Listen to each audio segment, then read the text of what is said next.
তুই না করতাম মিথ্যা কথা কিনলে শিখালি না করতাম এটা হুলা লই যা না করতাম তুইটা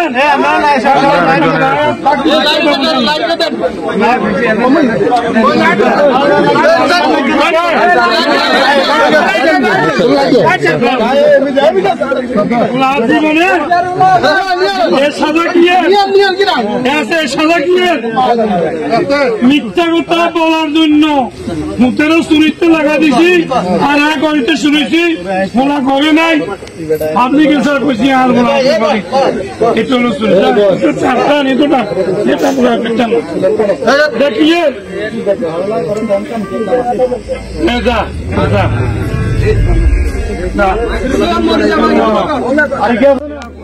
আসলে সমাজের একতা দেখে আমি মুগ্ধ ও আপনাদেরকে অনেক ধন্যবাদ জানাই। এই ধরনের চুরি ডাকাতিগুলো নিয়ে সবসময় যদি এইভাবে ব্যবস্থা নেওয়া হয় তাহলে সমাজের চুরি ডাকাতি যেসব ছেলেরা করে তারা ঠিক হয়ে যাবে, একজনের দেখে আরেকজন ঠিক হয়ে যাবে। তারপরে আরেকটা জিনিস না বললে না, খুব দুঃখ লাগতেছে আমার এটা ভেবে, আপনাদের ভিতরে কি কেউ সচেতন ব্যক্তি ছিলেন না, দেমাগী ব্যক্তি ছিলেন না? কেন ছেলেগুলোর মাটাকে কেন আপনারা এই কাজটা করলেন? আমার মনে হয় পৃথিবীর কোনো মা বাবা ছেলেকে দিয়ে চুরি করায়, ছেলে মা বাবার কমেন্টে থাকে না, কমেন্ট মানে না, এটাই হবে। এই মাটাকে খট্টানোর এটা আমি সাপোর্ট করি না, ঠিক করা নেই আপনারা, এটা নিয়ে বিচার হয় নাই। মা বাপ কখনো ছেলে সন্তানদেরকে দিয়ে মরে গেলেও চুরি করাইব না, কিন্তু ছেলে কমন না মেনে চুরি করে, এটাই সমস্যা। আপনারা তাকে এই জিনিসটা না করা উচিত ছিল, ঠিক করার নাই। যাই হোক, পরবর্তীতে আর এই কাজগুলো করিয়েন না, কারণ বর্তমান যুগে আমার মনে হয়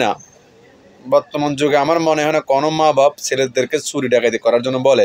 শুধু আমাদের দেশের কালচারের কারণে, রাজনীতিকের কারণে ছেলেপেলেরা ঘর থেকে বাইর হয়েছে, ওইসব ছেলেরা একসময় টাকা পয়সা না থাকলে চুরি ডাকাতি করে, এটা আপনারা মানতে হবে।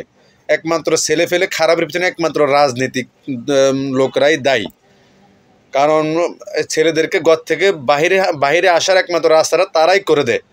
এখন এই ছেলেগুলো যখন এমন এক সময় দেখা যায় টাকা না থাকলে মা বাবার কমেন্ট তো আগে থেকে মানে নাই, পরবর্তীতে মা বাবার কাছে টাকা পাচ্ছে না, কমেন্টও মানতেছে না, খাবে কি? তারা চুরি ডাকাতি করে।